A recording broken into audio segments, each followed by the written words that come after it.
Around the Ozarks is now on your FM radio. Listen to Around the Ozarks mornings with Grace Gooley as I spotlight local people, stories, and podcasts, all while playing the country legends of the 90s and the hit makers of the 2000s. It's on the Ozarks Best Country, 105.1 The Bull. It's time for Around the Ozarks News, brought to you by the Springfield Greene County Park Board, Thompson Sales, Kitchenland USA, Advanced Car Care Center, and Smouse Brothers Foundation Repair. Here are your hosts, Ethan and Sarah Foreheads. Hey there, good morning to you. Happy Friday. Man, I know a lot of people stayed up late to watch the Bears. It was a long game, 3.5 hours, maybe 3:45. Missouri State had an impressive season this year, going 7-5, their first year in Conference USA, and getting to the very first bowl game in school history. Mm-hmm. They could not pull off a win last night at their bowl game in Texas. They took on Arkansas State last night in Texas for the Xbox Bowl. And, man, from the beginning of the game, the Red Wolves dominated the game. But the Bears made a late comeback and made the score respectable, only lost by one score, falling 34-28. So they pulled it together and made a run at the end, made it exciting. It was a great season for the Bears. So rough night last night, but a great season for the Bears. And now we know who their next head coach will be. Casey Woods, the offensive coordinator from SMU, is coming to lead MSU. He's going to mess that up. Change the letters a little bit, yeah. The 42-year-old, of course, replaces Ryan Beard, who left for Coastal Carolina last week. So there's some momentum behind the Bears going into season 2 in the FBS and Conference USA. Yeah, very cool for them. Congratulations to them either way. A judge has dismissed a key claim in a wrongful death lawsuit involving a college student from Springfield. A Boone County judge ruled that members of the University of Missouri's Delta Chi fraternity were not legally responsible for protecting Riley Strain. Riley left a bar by himself in March of last year.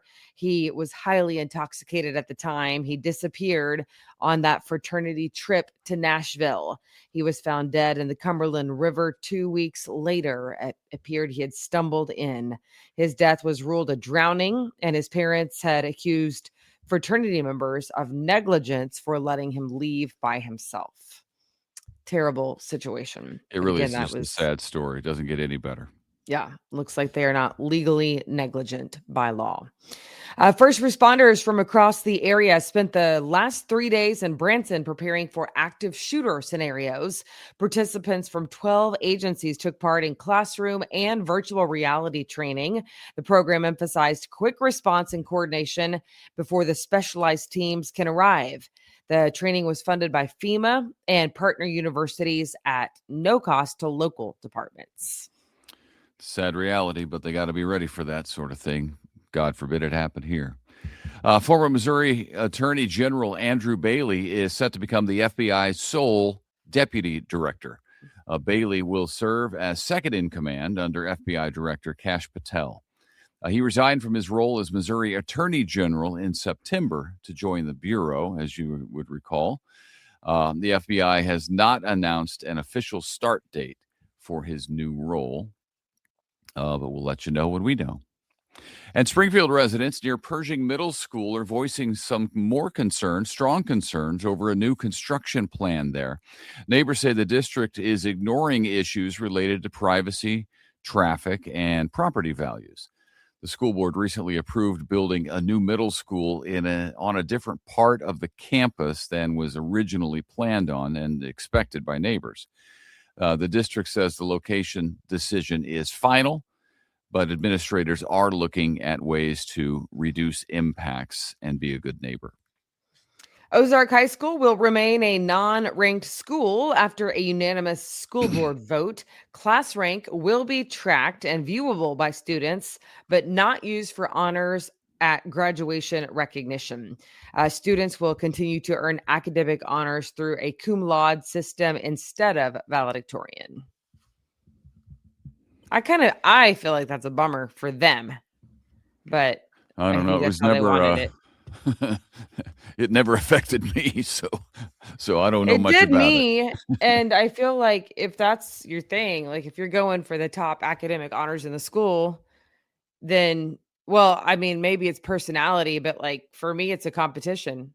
And if I win, I want to be recognized, and if I don't win, I want to be able to shake the hand of the person who did and pat them on the back and tell them congratulations because they know who it is. They can see who it is. That's my thing is like if you're not going to fight for it, then why are you making it viewable by the students? Yeah, Like if it's going to be viewable by the students, then recognize that person at graduation. right. Which Okay, I can buy that.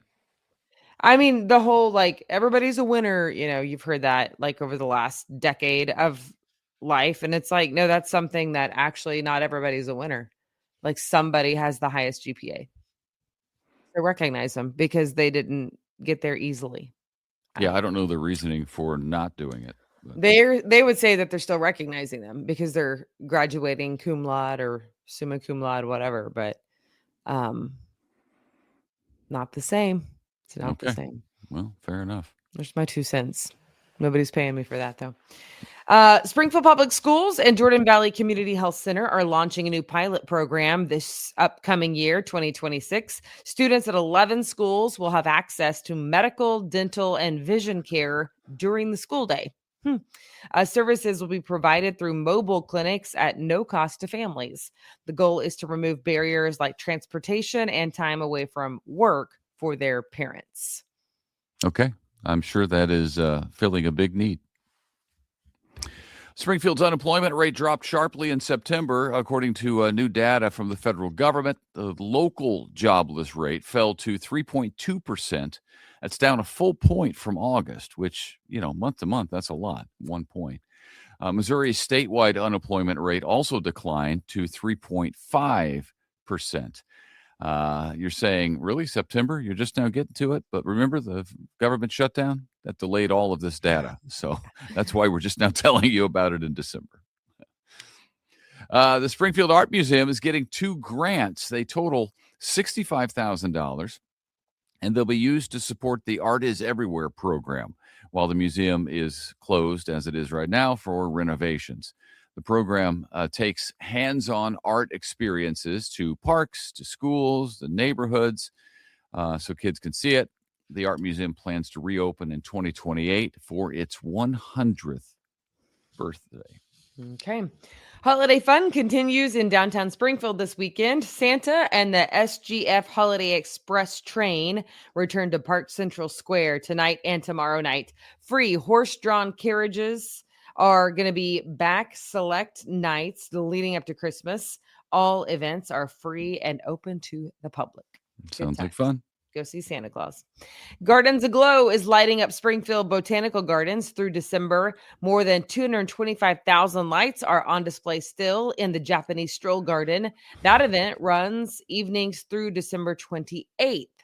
So check it out online and then head that way. Hot drinks, treats are available from local vendors. Also a good time. Beautiful sight to see. It is. Beautiful garden with the lights. Yeah. And it's warm. Ish outside. Yesterday actually the wind was insanely cold, but before that it was so nice. I mean, you could stroll around outside without issues. And then finally have a great weekend and a wonderful Christmas, because speaking of Christmas and strolling through lights, we are strolling out of here for a while, or just away from Around the Ozarks News. We will be around for Christmas, but we're going to take some time off and be back here on Monday morning, December 29th. Just in time to take a couple of days off for the new year. It's funny. It's true. And you keep following Around the Ozarks News, because it's not news, but there's like some holiday videos and I don't know, Ethan's top 10 funniest moments or something like that coming your way. There'll be plenty of reels on there. People like the reels that we post on Around the Ozarks. If you're not following us, I don't know where you're listening to this. Maybe it's just the podcast, which is great. Thank you. But if you follow us on Facebook, Around the Ozarks, you'll find that we post reels very often. They can be fun. Yeah, Instagram, TikTok, here's all of our handles. There's lots of them. Yes. They're right there on your screen. But again, if you're Author. listening, you'll have to check us out because we also post the video on Facebook and all those places. So, hey, have a fantastic weekend. Get yourself ready for Christmas because it is coming up less than a week away. And we will see you back here on whatever day she said, the 29th. It's a Monday. The 29th. And good night, everybody. If you watch the Bears, I know you're tired, so go back to bed. Yeah. See you. See ya.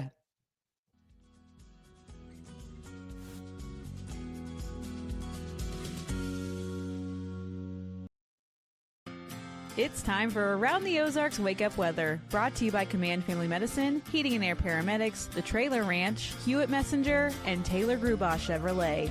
Here's your host, meteorologist Abby Dyer. Good morning, everybody. Thanks for joining me here at Around the Ozarks Wake Up Weather. It is cold if you're waking up right now. We've got temperatures in the 20s this morning, low 20s with a wind. North breeze still in the forecast, and it is not going to be quite as bad as it was yesterday, but still a windy day with gusts across the Ozarks. It is not going to be too pleasant if you're spending any time outdoors today. We've got temperatures that are going to top out in the upper 40s, better than yesterday, and the wind's not as strong. Also, later today, a south wind develops, so that should help feel a little bit better than yesterday as well. Also, the great news in the forecast that I get to deliver on this Friday is that we've got a warm weekend ahead. Things look nice across the Ozarks. In fact, we're back into the 60s tomorrow.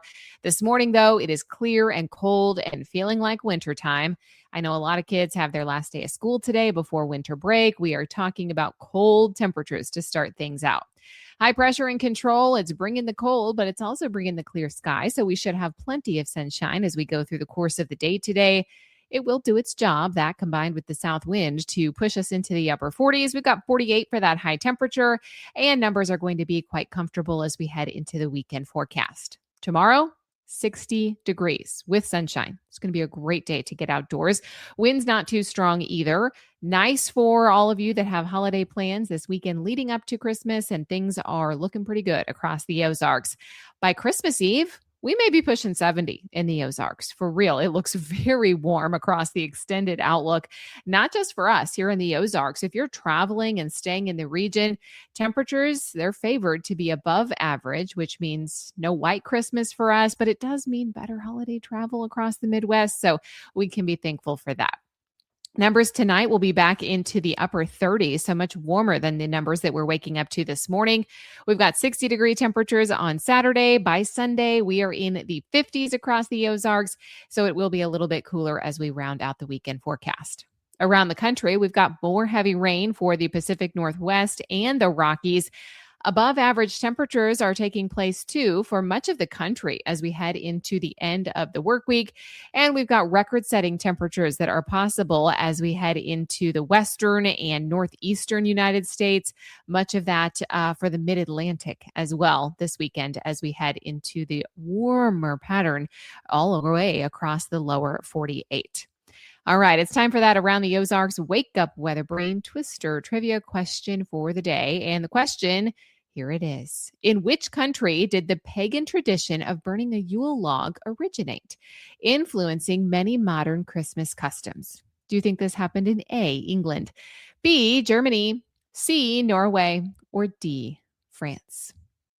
Well, if you guessed C, Norway, you would be correct. The Norwegian Yule log tradition comes from the ancient Norse winter solstice celebrations, where a large log, often oak, was brought into the home, lit from the previous year's embers, and burned for the 12 days of Christmas to welcome the returning sun, bring luck, and symbolize away the burning of faults with its ashes used for fertility.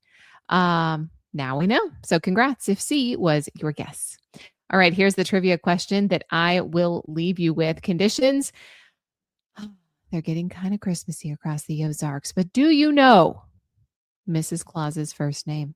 What is the first name of Mrs. Claus in the 1849 story, A Christmas Legend by James Reese? Do you think it is A, Jessica, B, Mary, C, Gertrude, or D, Holly?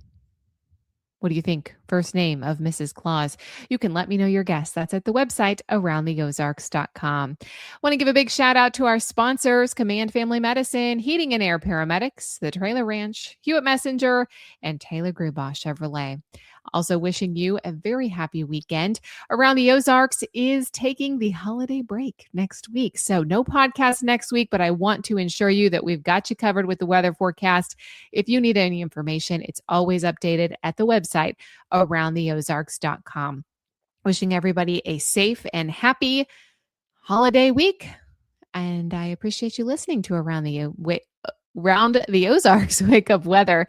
Merry Christmas, everyone. And I will catch you back here in a week. Have a fantastic weekend and enjoy the warmth.